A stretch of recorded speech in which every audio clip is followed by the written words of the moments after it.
네, 안녕하세요. 행복한 재테크 진행의 박보경입니다. 100세 시대를 살아가는 여러분의 행복한 노후를 위해서 오늘도 다양한 부동산 얘기로 가득 채웠습니다. 끝까지 저희와 함께해 주시고요. 방송 보시면서 부동산 관련해서 상담받기를 원하신다면 아래 번호로 전화 주십시오. 1544-8520 저희 생방송 중에 활짝 열어놨으니까요. 여러분의 많은 참여 기다리고 있겠습니다. 자, 행복한 재테크 오늘 순서 시작하겠습니다. 함께 하실 전문가부터 만나보시죠.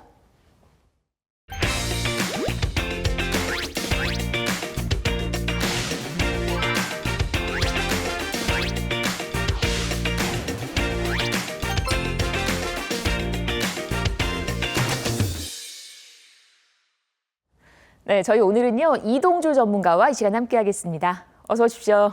네, 안녕하세요. 반갑습니다. 네, 다음 주면 드디어 새 정부가 시작됩니다. 새 정부가 시작되면은 불확실성이 제거가 될 수가 있겠죠. 자, 부동산 시장에서의 불확실성 제거는 굉장히 긍정적 요인으로 받아들여집니다. 긍정적 요인이 들어오게 되는 이 부동산 시장의 변화 어떻게 될지 저희 행복과 재테크와 함께 하시면 되겠고요. 지금부터 1시간 동안 또 잘 집중해 주시기 바라겠습니다. 네, 그런 긍정적인 분위기 저희 방송 보시면서 또 긍정적인 계획을 세워 나가시기를 바랍니다.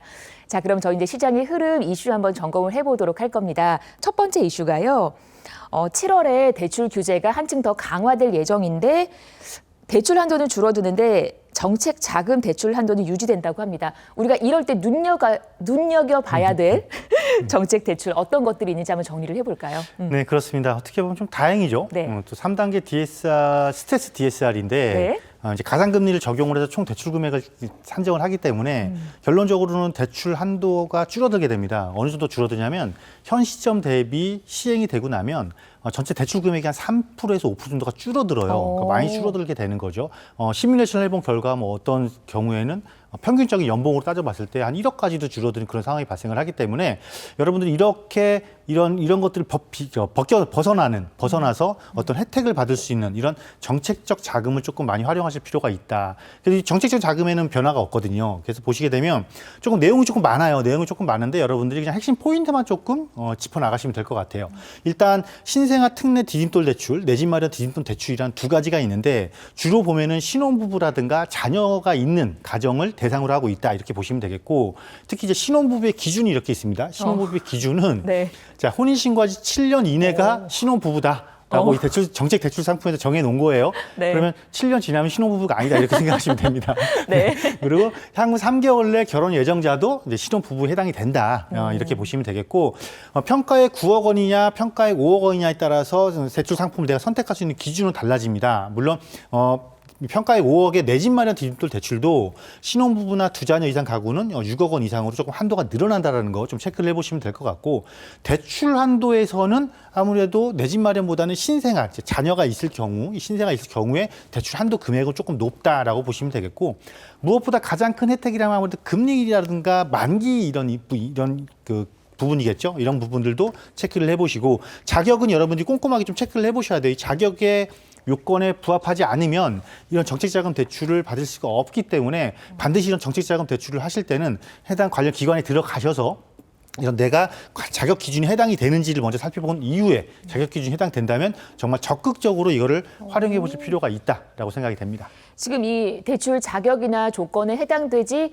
않는 분들이라면 이 자금 조달에 어려움이 생길 수밖에 없을 것 같거든요. 네. 이게 이제 시장에 어떤 좀 영향을 미치게 될까요? 아무래도 좀 이렇습니다. 이게 대출 규모가 축소된다라는 거는 시장에 영향을 미칠 수밖에 없거든요. 네. 그런데 보시게 되면 어떤 시장이 조금 영향을 받을까요? 아무래도 대출을 많이 활용해야 되는 중저가 시장. 이런 쪽이 조금 영향을 많이 받을 확률이 높고요. 따라서 이러한 부분들에 대한 정책적 대안은 추가적으로 마련돼야 될 것으로 보여지고요. 그런데 이번에 효과는 우리가 작년에 2024년도에 스트레스 DSR이 1단계, 2단계가 시행이 됐거든요. 이 시행이 되면서 사실 적응 단계를 조금 거친 면도 있고요. 다음으로는 은행권에서 사실은 이런 스트레스 DSR 적용이 되면 여기에 맞게 조금 은행 자체적으로 조금 조절을 하는 게 있습니다. 그래서 전체적인 대출 규모 액수가 어떻게 보면 크게 줄지도 않을 수도 있다. 뭐냐면 오늘도 지금 기준금리 인하를 발표를 했잖아요. 네. 금리 인하 시기에 돌입을 했고 여기 또 은행권에서 대출 상환 기간을 늘리는 겁니다. 예를 들면 30년 만기를 40년 만기, 50년 만기로 늘릴 경우에는 정책에 의해서 줄어든 대출 금액이 만기가 늘어남으로써 상환 만기가 늘어남으로써 오히려 안 줄어드는 이런 효과를 또 발생할 수 있기 때문에 당장은 영향을 미치겠지만은 중장기적으로는 결국은 적응 기간가 끝나고 나면은 실제로 큰 영향을 미치지 않을 수도 있다. 따라서 내 집 마련을 고민하고 계신 실수요자 분들은 너무 주눅 들지 마시고 지금이라도 늦지 않게 적극적으로 조금 내 집 마련을 서두르시고 투자자 분들도 조금 더 적극적으로 자세로 이 시장을 바라보시는 것이 더 좋을 것 같다라고 말씀드리겠습니다. 네, 이렇게 대출 관련해서 첫 번째 이슈 짚어봤고요. 다음 이슈 보겠습니다. 이제 대선 앞두고 기호 1번, 2번 모두 GTX를 전국적으로 확대하겠다라는 공통된 공약을 내세우고 있습니다. 이 관련된 부동산들이 있잖아요. 그런 네네. 지역들 어때 좀 들썩일까요? 어떨까요?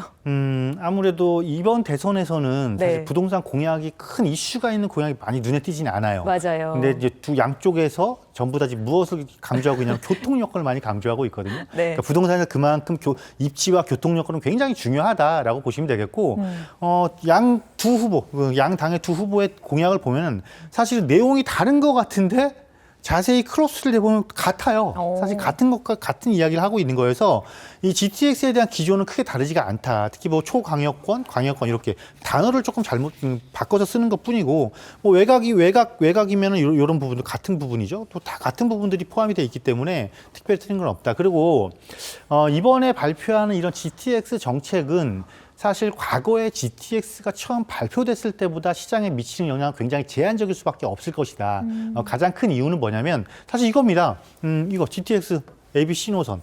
당초 발표했던 것보다 지금 사업이 계속 지연되고 있잖아요. 사실 착공을 했어야 됨에도 불구하고 아직 착공을 못한 사업지도 존재를 하기 때문에 시장에서 반응도 약간 좀 미지근한 반응을 보이는 이런 상황에 도달을 한 거죠. 네. 그래서 자, 교통 호재는 분명히 좋은 호재입니다. 특히나 서울을 중심으로 해서 경기 외곽권에 있으면서 이 GTX가 들어올 곳들은 굉장히 큰 효과를 보게 되겠죠. 예를 들면 파주 같은 경우죠. 파주 같은 경우인데 여기서도 사실은 이 GTX가 들어와서 그 지역의 전체적인 부동산 시장에 영향을 미친다기보다는 역세권이 될 곳을 중심으로 부동산 시장이 강하게 상승하는 면이 있으니까 여러분들 이거에 너무 이걸 광범위하게 생각을 하지 마시고 역 예정지가 어디에 들어설 것인지 그리고 이제는 이게 급격하게 이 가격에 반영된다라기보다는 단계별로 반영될 확률이 높다. 예를 들면 착공, 그다음에 공사 기간, 그다음에 완공 이 단계별로 약간 가격이 조금 순차적으로 반영될 확률이 높다라고 시장을 판단하시면 될 것 같습니다. 네.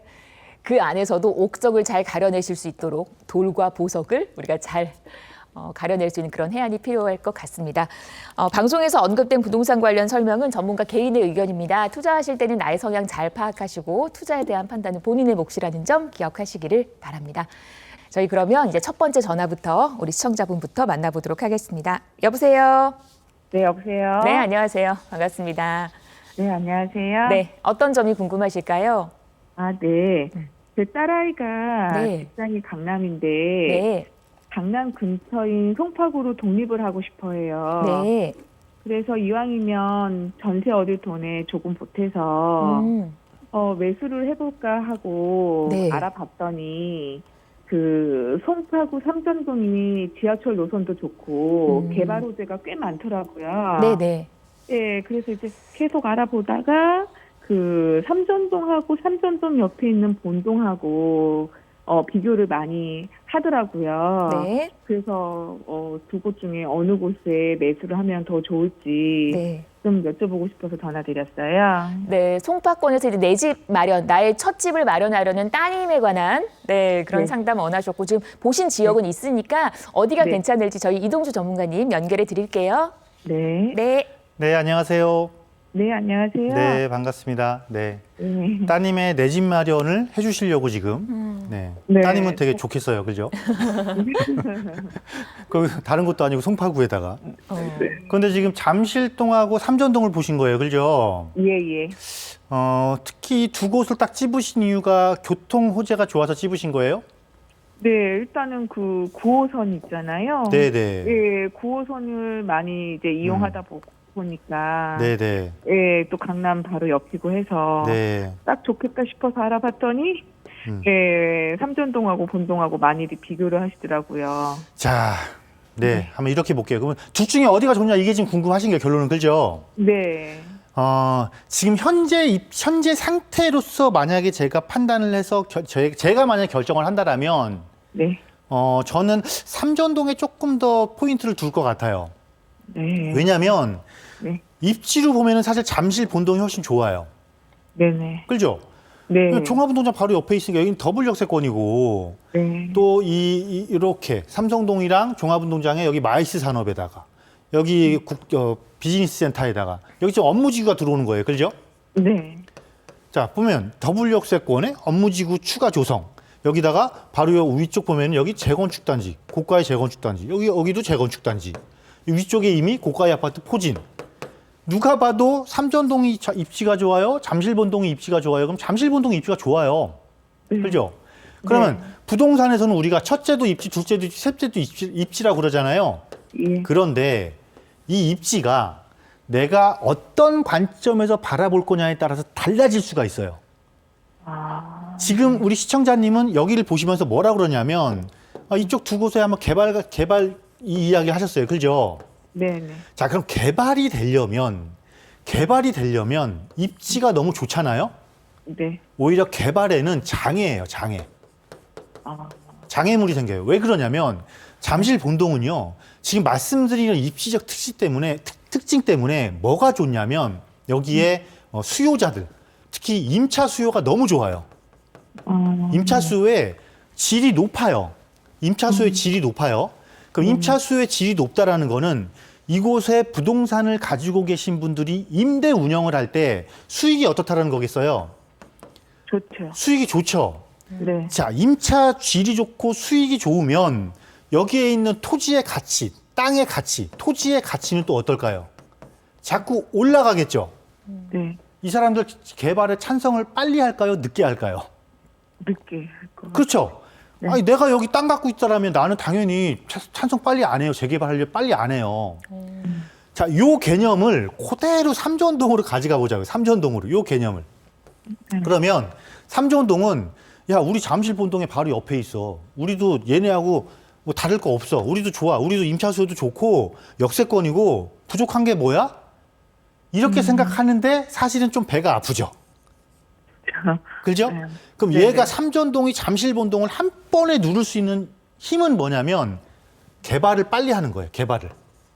아, 그렇지 않을까요?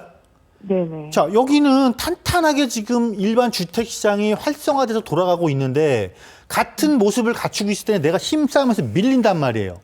그런데 내가 만약에 빨리 개발을 해서 고가의 아파트와 어깨를 나란히 하면 나의 가치는 어떻게 되겠어요? 얘보다 더 커지겠죠. 예. 높아지겠죠. 네. 따라서 부동산에서 입지는 정말 중요하지만 이 입지를 내가 무엇을 기준으로 바라볼 거냐에 따라서 판단하는 기준은 달라져야 된다는 거예요. 아, 어떤 의미인지 아시겠어요?